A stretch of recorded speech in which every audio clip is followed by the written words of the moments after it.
much everyone's here, so let's get started. So first, thanks again to all of you for joining us today. For those of you who don't know me, I'm Jo Parkinson and I'm an account director at the Grove Media. I'm based in the Manchester office.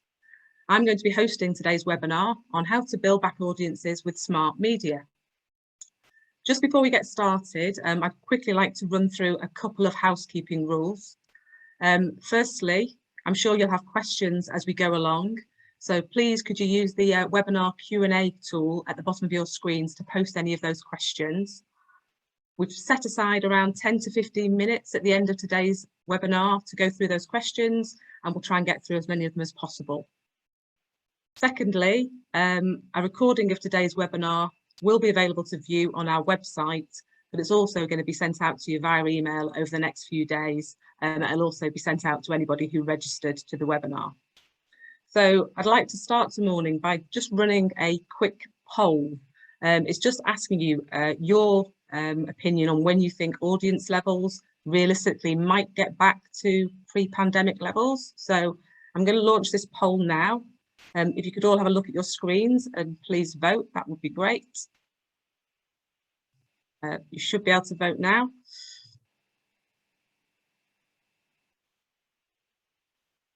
Oh, I can see people voting.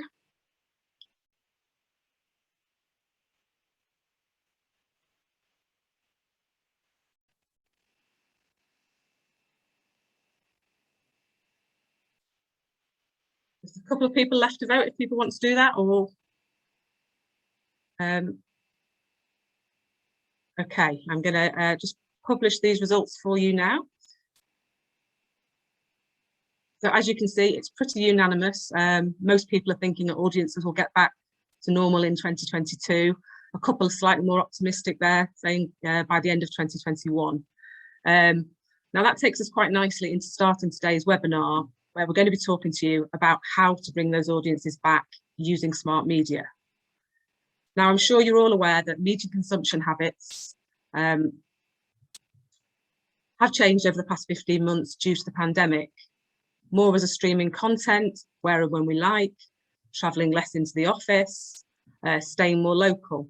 So it's really important that venues reconnect with their audiences in these new environments at the right time. To talk to you today about what smart media is and how it can help you in attracting those audiences back, I'm delighted to be able to introduce two of my colleagues here at the Grove Media. Kieran Deering, who's our head of digital, and Dom Draper, who's an account director in our entertainment team. I'm going to hand over to Kieran first of all, who's going to begin by explaining just what smart media is.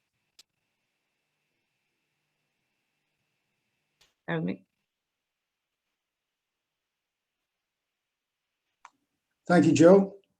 Okay, well, we'll just start at the beginning with a definition of what exactly we mean by smart media. At the most basic level, it brings together data, technology, and media, but a bit more specifically, it uses consumer data specifically to more accurately target ads that are delivered usually through digital media platforms. So just to focus on the consumer data for a second, it takes three forms. So you've got your own customer data that can be collected on a website, a CRM, your sales data ideally, visitors to your social media platforms, etc. This is generally known as first-party data. You then have consumer data collected by media and shared with advertisers at a cost. That's typically known as second-party data. So a good example of that is Facebook interest targeting or Google's in-market audiences, if you've ever used those. And then last and potentially least is data which is collected by what are typically hidden to the consumer companies that sit behind a media owner's website. And that's known as third-party data. You're all probably aware that that landscape is going to change. At the end of 2023, Google have made the decision to remove the use of cookies that have enabled these third-party companies to gather data on us as consumers. So, for many of the smart media that we work with, we can access and trade our inventory through a programmatic platform. And in some cases, these platforms also allow us to track things like website sales or other events that take place on your website. in an instance where we can successfully place the necessary tracking on your website. So also in some cases, and depending on the platform, that tracking allows us to use advanced machine learning algorithms, basically, that can optimize your campaigns on a 24/7 basis. And that's one of the reasons that the moniker smart media was developed.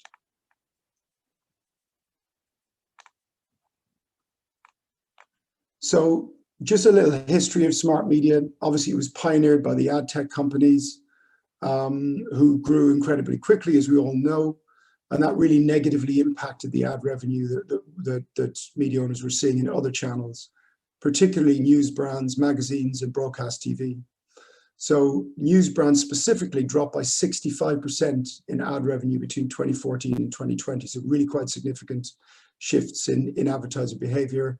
More and more advertisers were attracted by the reassurance of the targeting that ad tech could offer, measurability, lower cost of entry, etc.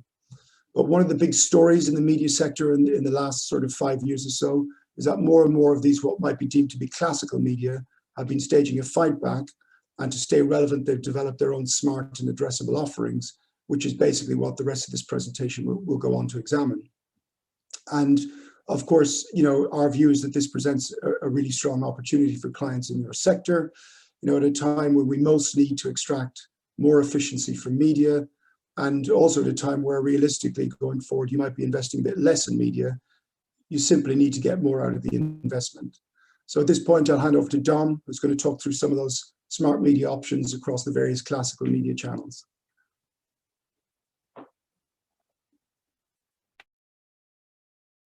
You're Dom. Dom, you're on mute.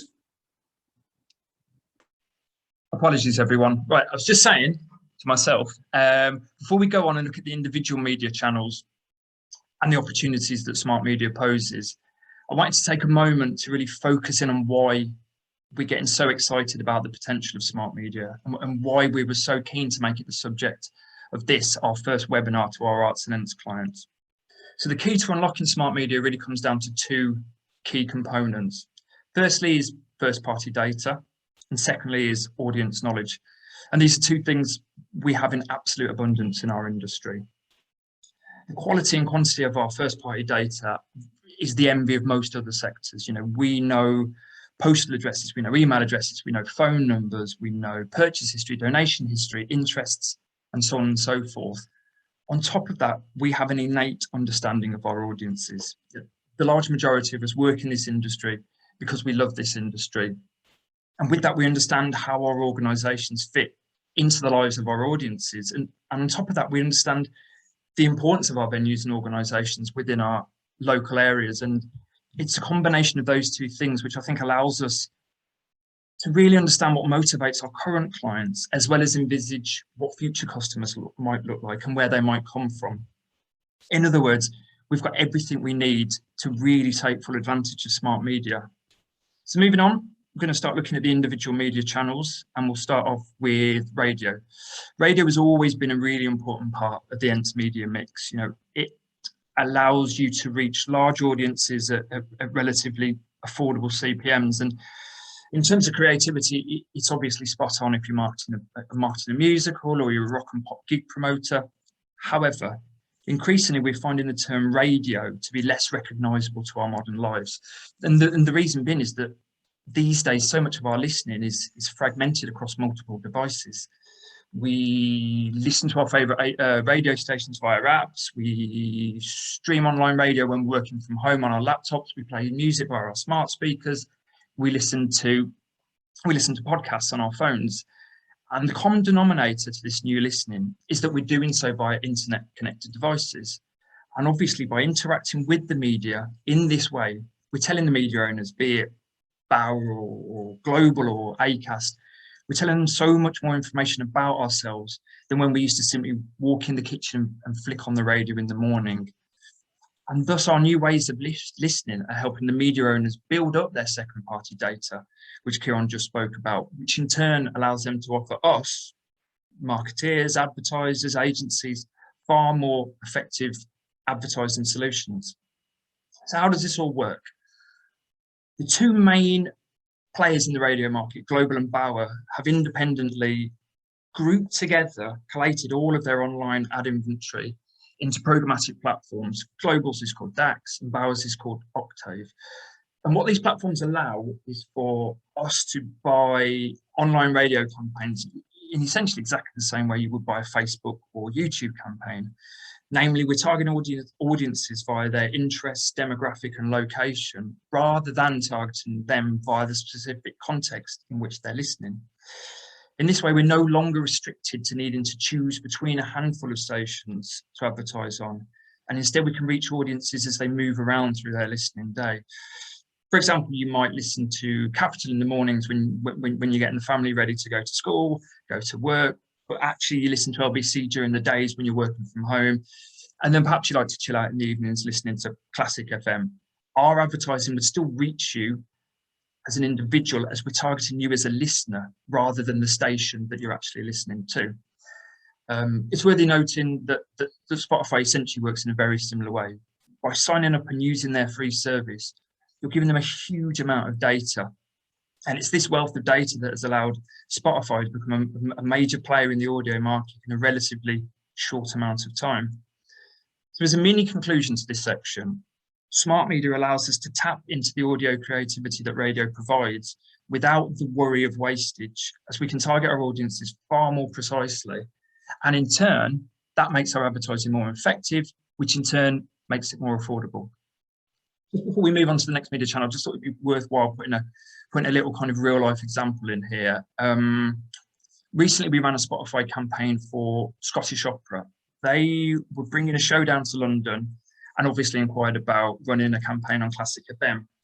Needless to say, this would have blown their budget and then some within one foul swoop. So instead, we found their audiences, classic opera lovers, on Spotify in London, targeting just London, and we achieved a very impressive 0.2% click-through rate from the companion banner, which runs alongside the audio ad when it plays out on desktop. So we were pretty chuffed with that.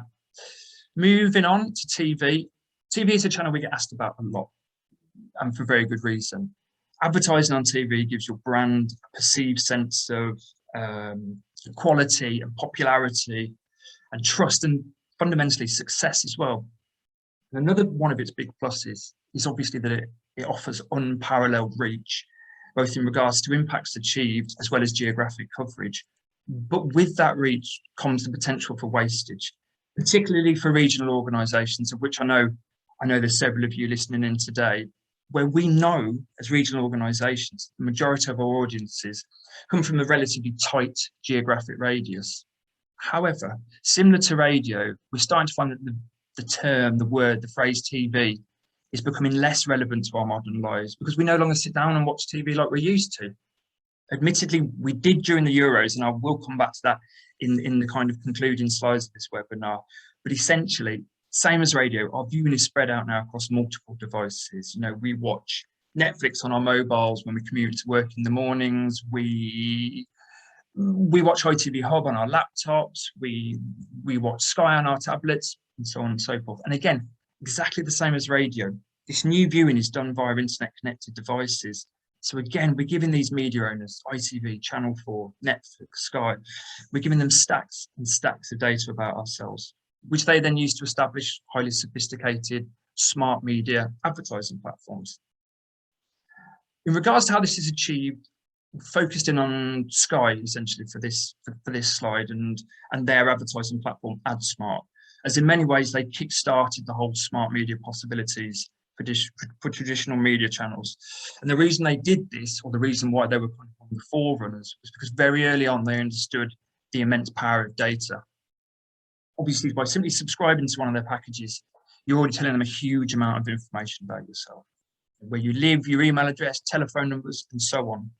On top of this, Sky established data agreements with organisations like Boots, Sainsbury's, Tesco's, MasterCard, which allowed them to build an even more precise picture about who we are, how we spend our money, how often we go to the supermarket, what brand of shampoo we buy. The list is pretty much endless. And all of this data makes for a really attractive proposition for advertisers. By the way, it's obviously worth noting that ITV and Channel 4 were slightly later to the party than Sky Ad Smart, purely because their smart media credentials only really came into force when their video on demand, their VOD platforms have become more established, but they too can now offer similar levels of targeting. And just before we move on, I wanted to kind of draw your attention to one of the latest developments in the TV market, which is the introduction of Finecast. Without going too into the technical whereabouts, Finecast is essentially a one-stop shop for buying VOD campaigns, which means you can buy across Sky, ITV, Channel 4, Channel 5, all from one central point. So just to give you a couple of examples of how we could use Sky Ad Smart or Planet V, which by the way is ITV's equivalent to Ad Smart, to give it its proper name. Well, it means we could target a classical music audience in Southwest London and Surrey. We could target a female 55+ audience in Milton Keynes, or highly affluent men in the northwest of England. You know, the possibilities are there to go really pretty granular with your targeting, which means that we can pinpoint our audiences with almost zero wastage, which massively reduces the risk, which I know we're all under when we have to justify marketing budgets to board members and senior members of staff. So, you know, by reducing that risk, we can really place TV as a very real possibility for almost all budgets. Moving on to press. By now, I'm sure you've seen the pattern. You know, as Joe mentioned at the very start, our media consumption has been changing before the pandemic ever hit. You know, we have migrated online to consume the large majority of our media in the large majority of circumstances. So I won't dwell on that too much, apart from to say that the press market is starting to stage a bit of a digital fight back of their own. Essentially, they've realised two important things.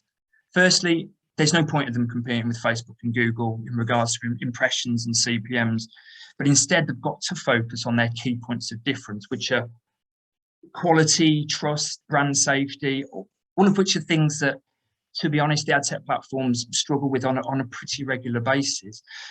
Secondly, following a similar thought process to the TV owners and Finecast, the big news brands such as The Guardian, Times, Telegraph, Reach, The Sun, have all realised that they are essentially much stronger together, and thus have created their own single point of access for buying advertising campaigns, which is called the Ozone Project. And also what this coming together of news brands means is that it is a huge pooling of data. So we as advertisers can tap into an even greater depth of targeting and are no longer restricted between choosing between one news brand or another. And instead, you know, similar to DAX, similar to Octave, we can actually target audiences as they consume press across multiple titles, across multiple moments of their day. We've been using the Ozone Project a lot this last 18 months, 2 years really, but a kind of favourite of mine was a campaign that my colleague Graham did for Brighton Festival, where we were able to buy high impact formats across top quality sites like The Guardian. The campaign received a really strong click-through rate of 0.15%, but where we saw the main difference, the main kind of interesting difference to normal online display, was that the dwell time on the click-through page was over 10% higher than it usually would be. And that's purely because those clicks are coming from a quality environment, premium environment like The Guardian. Moving on to out of home, we've left out of home to the very end of this mini section of the webinar. Is when it comes to smart media capabilities, it's always like to be slightly behind the other media channels, and that's purely because by its very nature, it's media whilst we consume whilst out of the home, and thus not via internet connected devices. However, this doesn't mean that out of home has no targeting capabilities at all, far from it in fact. As well as using established data sets such as those that you get from Experian or the Office of National Statistics or Root, recent developments in mobile data collection have proven to be a real game changer for the world of out of home. Essentially, without going too far into the tech and getting too sci-fi, all our phones have their own unique device IDs.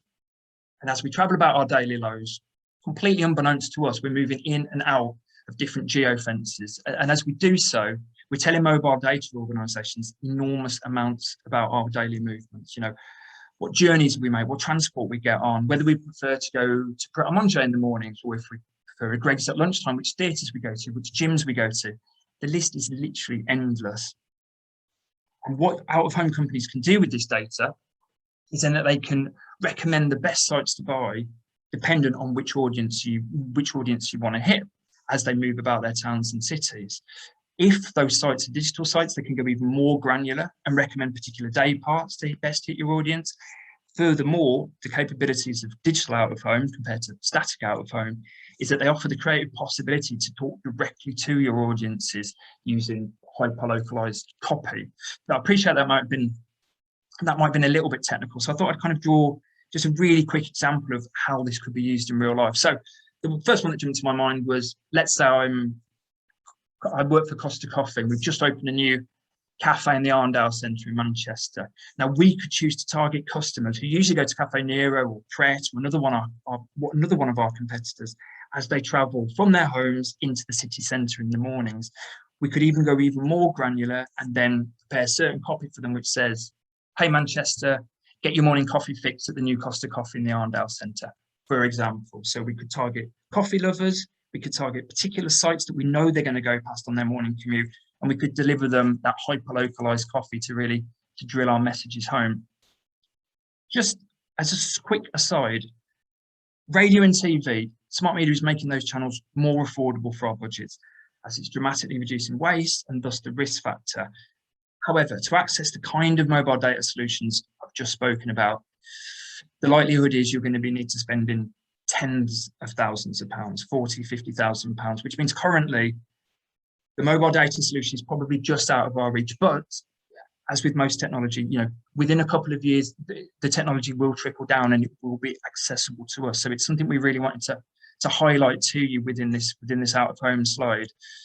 Just before I pass back to Kieran, I just wanted to say, we will kind of come back to that cost implication again in the concluding slides of the webinar. But until then, I'll pass you back to Kieran, who's going to take you through some of the opportunities that are available via the ad tech platforms. Thanks, Dom. Okay, so we're just going to focus, as Dom said, on some ad tech platforms for now, but just a couple of general sides up front to set the scene.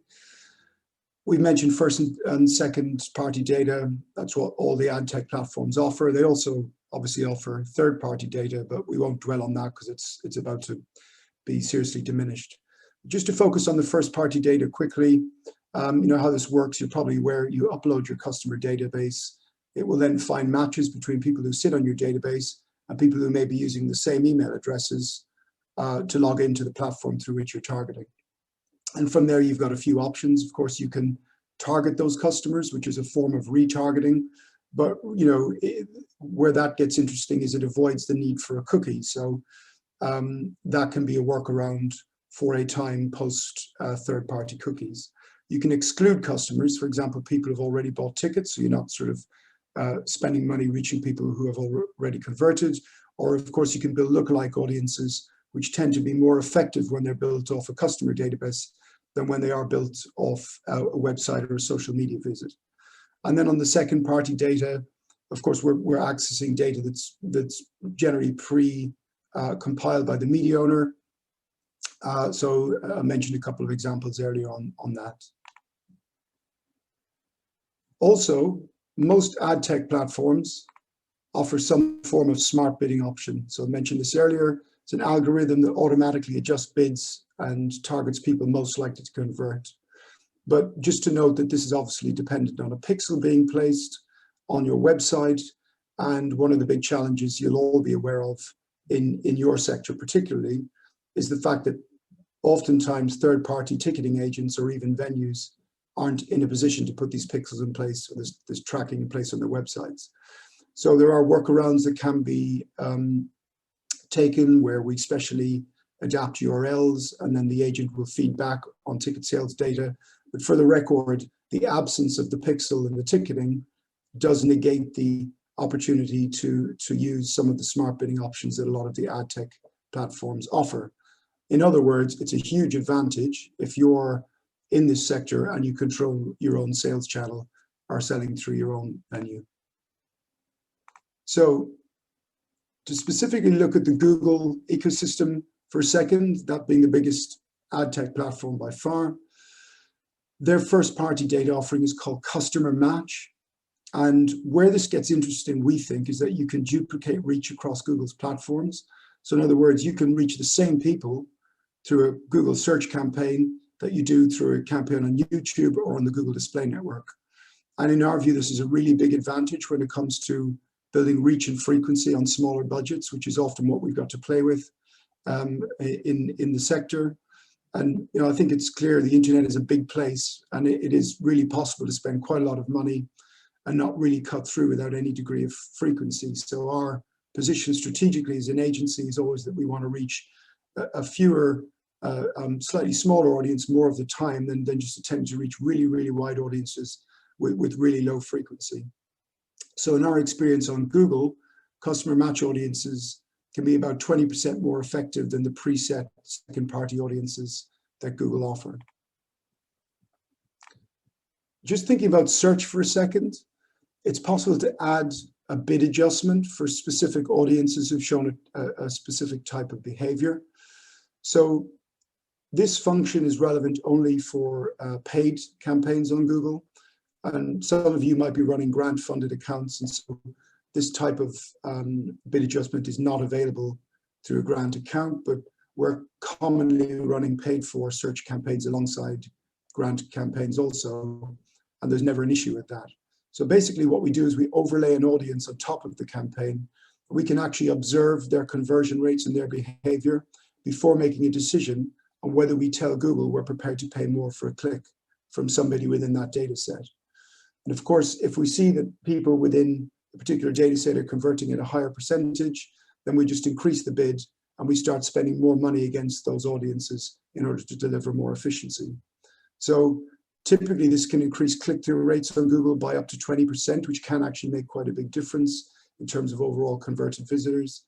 And a search campaign that we ran promoting a classical music event in London in 2019 saw an increased conversion rate of 30% for these overlaid audiences. So that can equate to quite big numbers in terms of additional hundreds of tickets sold and reducing your overall cost per acquisition.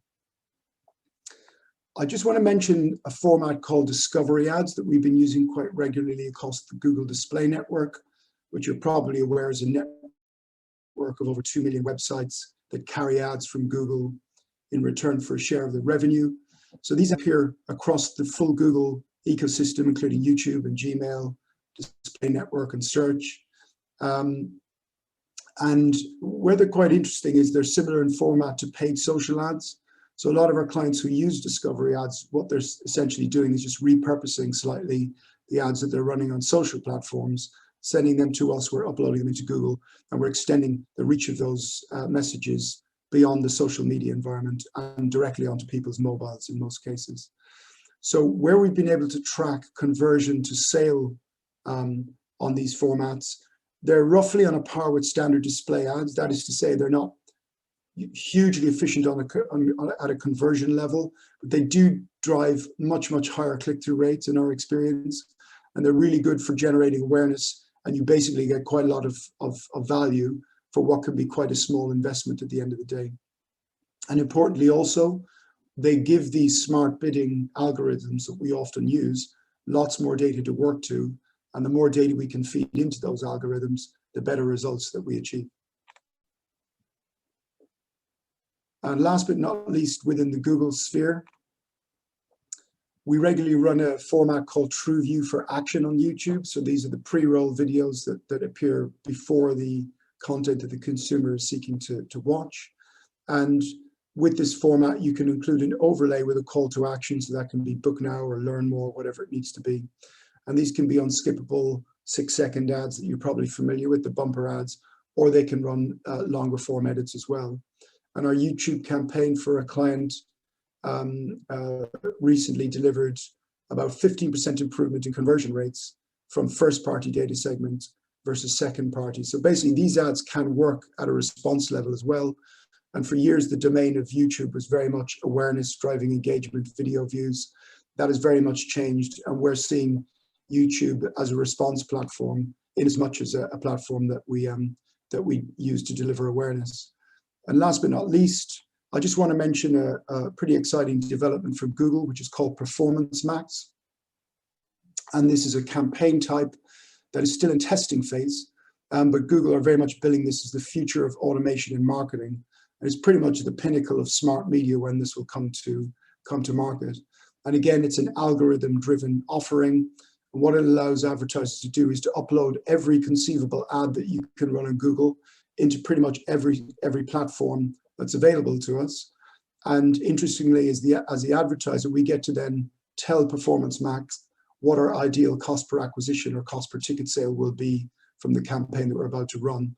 And then basically we give the campaign over to machine learning, and it will run alongside our regular search and display YouTube campaigns, but it can make decisions based on when it might override bids from those more traditional campaigns that we're running, where it sees an opportunity to drive more ticket sales.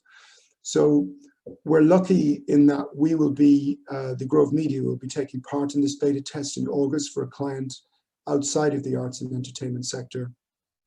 But at least that will give us an opportunity to see what this is capable of.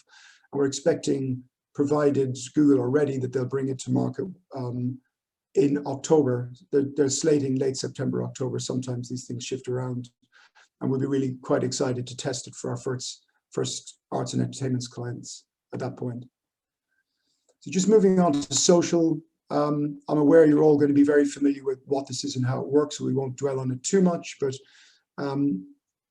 you know, all platforms for the record pretty much offer the same or similar levels of targeting. Although TikTok, it's worth mentioning, are quite a way behind the level of granularity that most other paid social platforms are offering at the moment. But it's also worth noting that we advertise across quite a lot of social media outside of the mainstream. So platforms like Quora and Reddit, you know, they can actually deliver quite good results if the brief is right for those types of environments. And of course, the requirement for Facebook to prompt Apple users on whether they consent to giving their data is reducing the size of second-party audiences that you might have saved in Facebook and Instagram. So again, that points towards the advantage of first-party data and having that in use in Facebook, so that you don't suffer too much from the diminished second-party audiences that you've saved. Speaking of saved audiences, if you've not already, then of course uploading relevant segments, whether that's people who've bought tickets for musicals, family shows, comedy, whatever it might be, having those on tap to access when you're running your campaigns is a very useful means of saving time and tapping quickly into audiences that are highly relevant.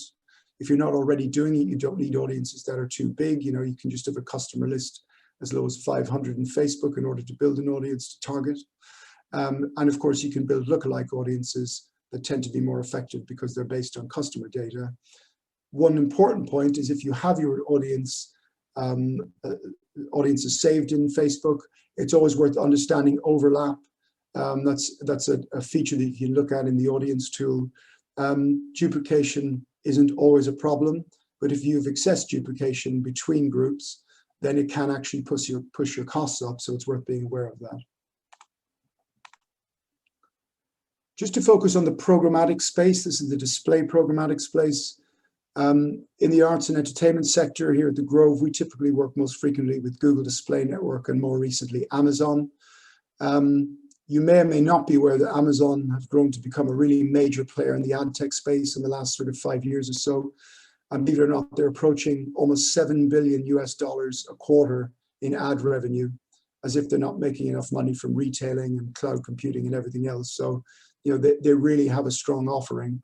And I just wanted to highlight an example of a campaign that we ran just pre the first lockdown for a tour of Ben and Holly Live that toured theatres around the UK.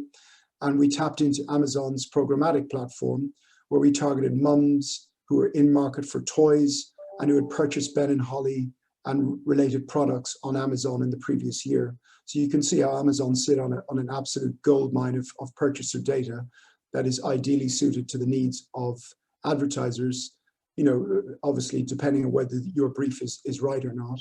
So this campaign delivered a frequency of 5, which is good to see from a programmatic campaign. In other words, we're not getting lost and just appearing to a wide audience just once. And most importantly, this delivered a 5.4% conversion rate from click to sale. So that's a really strong conversion rate for any online display campaign. It just goes to show if the message is right and the data is right, what programmatic media is capable of. So at this stage, I'm going to hand back to Dom. Thanks, Kieran. Thanks for taking us through those ad tech platforms. So far in this webinar, we've obviously taken you through the history of smart media, as well as the opportunities that it provides. I took you through some of the traditional media, and then Kieran took you through some of the ad tech platforms.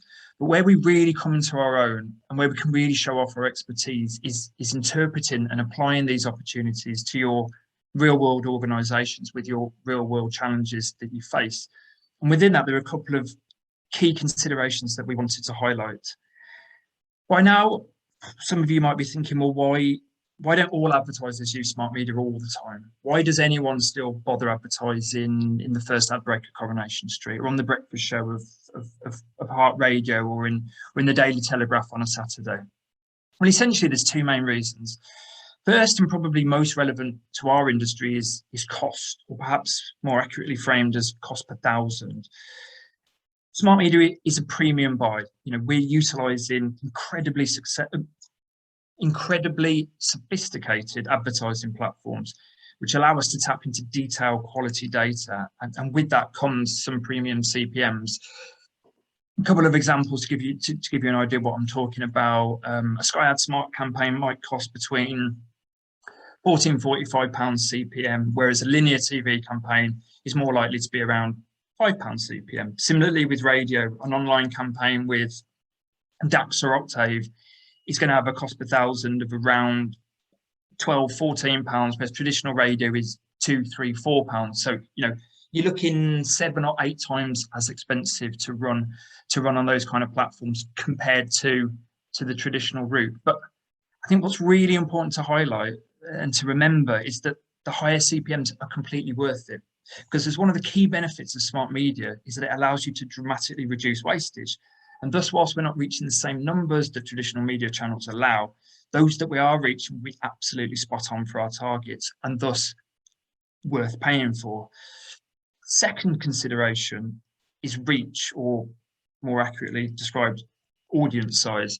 Now, whilst VOD, podcasts, online radio, reading press on our phones, whilst they're all incredibly popular and increasingly so, the more layers of targeting you apply to your audience, obviously, the smaller that audience pool becomes. What we don't want to do is we don't want to find ourselves in a position where we're essentially targeting an audience that is just too small to be worthwhile. So what we advise as a media agency is that you approach your targeting requirements with some element of flex, because what that does is that allows us to make minor adjustments to make sure we're striking the right balance between precise targeting and ensuring we're reaching a large enough audience that's going to be worthwhile to bring a return on our investment. Even though this webinar is very much about smart media, we've got to include a special reminder for the ongoing importance of traditional media. You know, there's a reason the likes of Amazon, Uber and Just Eat and Boohoo are some of the biggest spenders on static out of home and linear TV. For these brands to be the brands that we know and love, they need to be reaching not just thousands of people, but hundreds of thousands of people. And essentially, that is what traditional media brings. It brings that mass reach. And a couple of kind of key stats, key bits of info that I picked up just recently. You know, 30 million of us watched England lose in the Euro finals. 2 million people use the tube every day. 1 million people travel through Birmingham New Street rail station. You know, almost 1 million people read the Daily Mail every Friday. These are massive numbers. So in other words, you know, press, out of home, linear TV, they put your brands in front of huge numbers of people. Now, the key is knowing how to combine smart media and ad tech with the addressable media channels like press and out of home. How we balance these two is likely to differ every single time, depending on your objective and depending on your target audience. To really highlight this, I'm going to pass you back to Kieran, who's going to take you through a brilliant campaign that he ran recently for one of our clients called Regent Street and their campaign season, beg your pardon, their Christmas season. Thanks, Tom. Yeah, so we just wanted to drop an example of a campaign into this webinar that illustrates how we've used what we might deem to be classical or traditional media alongside smart media. So this was a campaign that was focused on reach and frequency amongst Londoners and domestic international tourists to drive people to Regent Street for their Christmas light switch on event, and more generally offer up a message re Christmas shopping. So it was a cross-media campaign. We partnered with Time Out and Evening Standard, where we did a print and digital package with both of those publishers. And on Time Out, we actually published a Regent Street map, which was extractable from the magazine, just showing the hotspots for the night of switch on, which worked really well. In the out-of-home space, we work with Global, and we used their audience behavior insight tool to understand where commuters who actually exited Oxford Circus, Piccadilly Circus and Green Park, which are the tube stations most frequently used by people who use Regent Street, where those people actually started their journeys. So once we identified about 20 or so underground and overground stations in London, from which these people started their journeys, we then ran some digital 6-sheets and also some more traditional paper and paste formats. But on the digital side, we obviously were mindful to target specific day parts where we reached people at the key commuting high points. We also use superside formats on electric taxis. So we specifically chose electric taxis to push awareness of the event amongst Londoners and tourists. Of course, we ran Facebook and Instagram. We targeted the younger, sort of more affluent, shopping-focused audiences. Also, we worked with a really interesting mobile programmatic provider called S4M, and we ran a campaign with them targeting people who had shown an interest in retail and dining, also people who had downloaded retail apps from brands who were present on Regent Street. And then we, of course, overlaid PS location data to identify people who had moved in or around the area in the past month and target them outside of the area in order to try and entice them back. And then alongside all of this, we ran a paid search campaign that specifically reached people who picked up on the message through our wider media campaign, through PR, et cetera, but came to Google to search for the practicalities of when the event started and what tube station to visit, et cetera. So that year, I mean, it was a pretty successful year. There was a 61% year-on-year increase in direct traffic to the site, and a huge 240% increase in the number of users finding the site after searching on Google. So we saw a big surge in people being driven to Google through the campaign. And also, last but not least, through S4M, using their geolocation technology, we were in a position to be able to understand how many people exposed to the ad through their mobile platform had actually visited the Regent Street area over the period. And we were proven to have delivered around just under 3,000 people who actually visited stores in Regent Street for the Christmas event. So the client was really happy with those numbers. Back to you, Don. Yeah, really, really brilliant campaign by Kieran and the team. So the last slide, but I'm reluctant to call it the last slide, as we really hope this webinar will serve as a jumping off point for lots of different ideas and lots of different conversations. But if we're going to finish with anything, I'd say, you know, smart media is incredibly powerful. Hopefully we've shown you that, and you know, it opens up some really exciting possibilities for our industry. The key to using it most effectively comes down to two things, I think. It's never lose sight of your audience and ensure you always have a clear objective.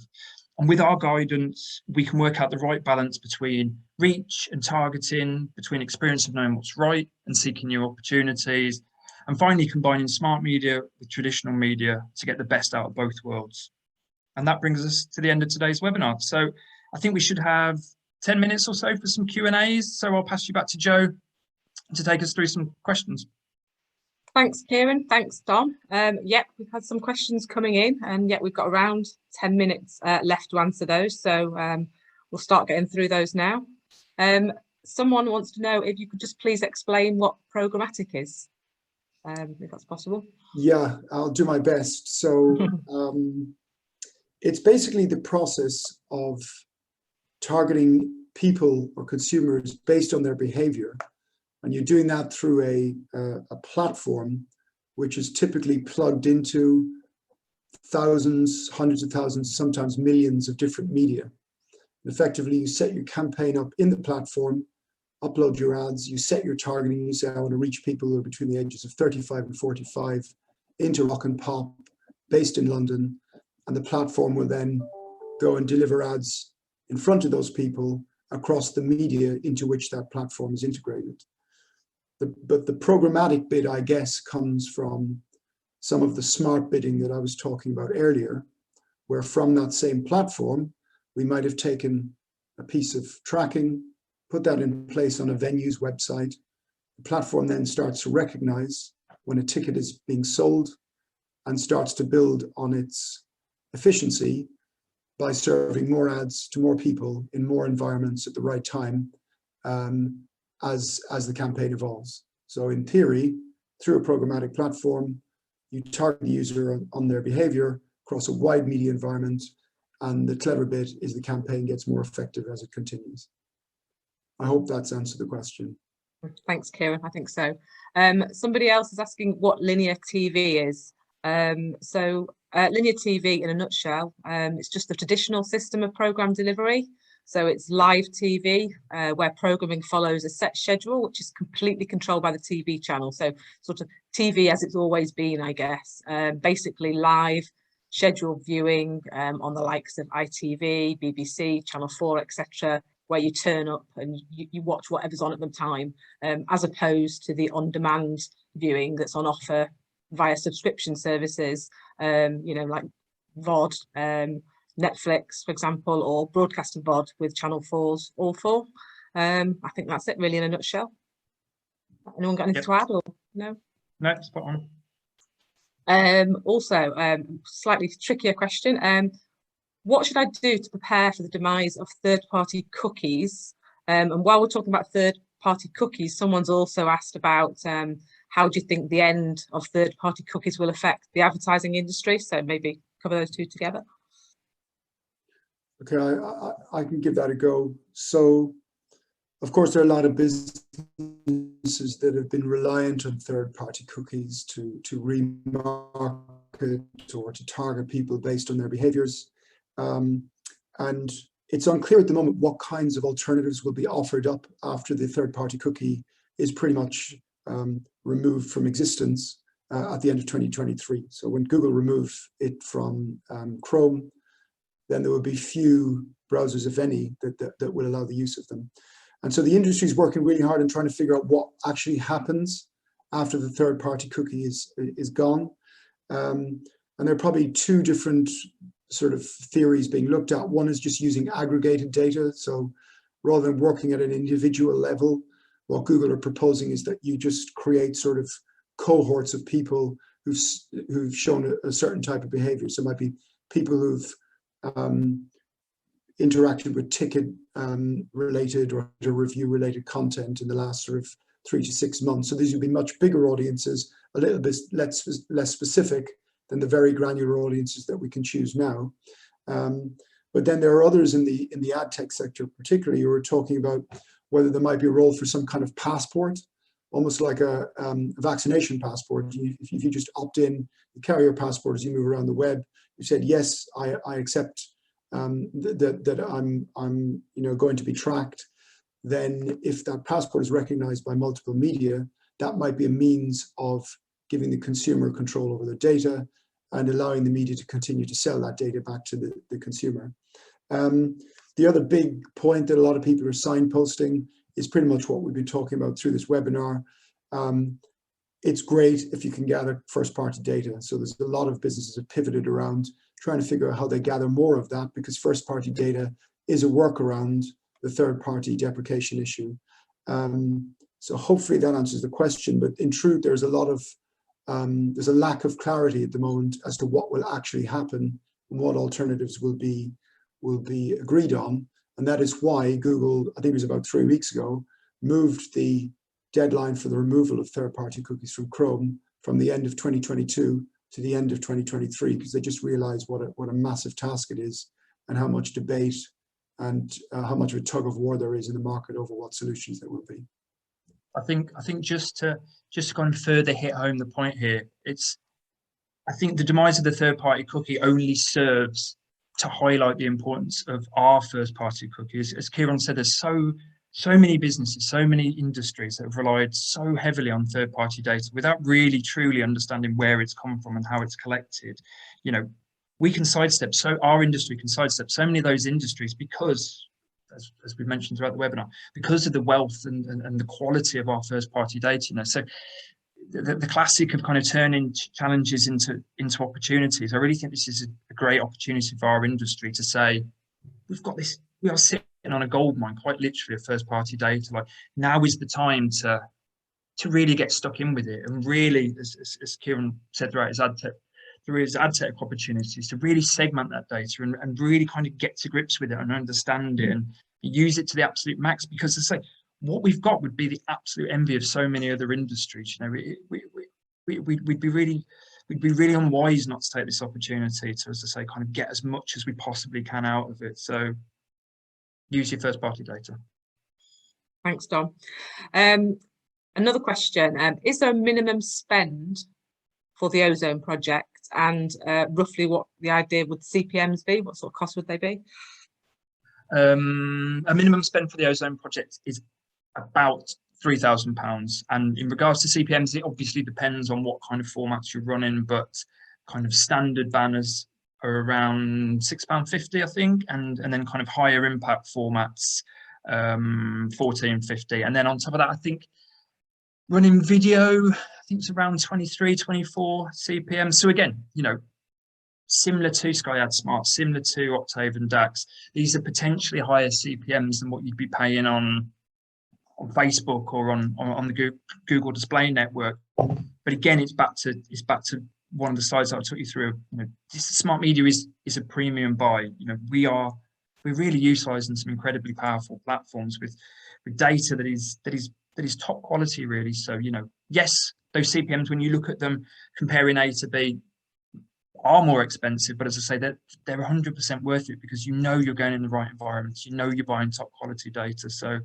Ozone project, yeah, I mean, we're kind of big fans of it, really. You know, feeling that security that you know exactly where your advertising is going, and you know it's going over top quality press titles. Is we found that reassurance that our advertising is going over those quality sites has been really reassuring for clients. And it's, yeah, it was timely from the press market, as I kind of mentioned. You know, they've almost been fighting each other at the same time as fighting the big boys of Google and Amazon and stuff. So, you know, they're coming together is a real positive step, and it places them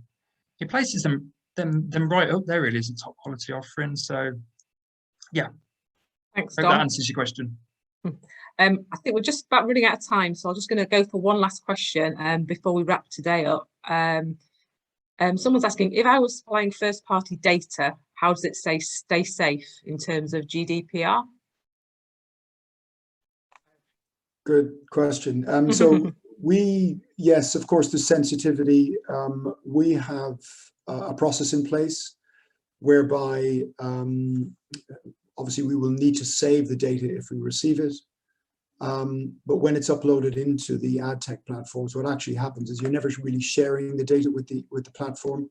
They're just creating a match, and they identify the matches, and then your data is removed from the platform. Therefore, actually, what technically the ad tech provider has is just a list of their users that match your customer data.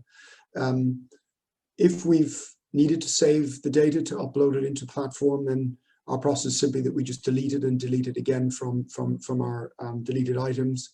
We reply to the client confirming that has happened. And actually, in many cases, we share access with our clients anyway to some ad tech platforms, particularly Facebook and Instagram. So sometimes as an agency, we don't need to touch the first party data. The client will just upload that direct, and then we can build audiences from there. Hopefully that answers the question.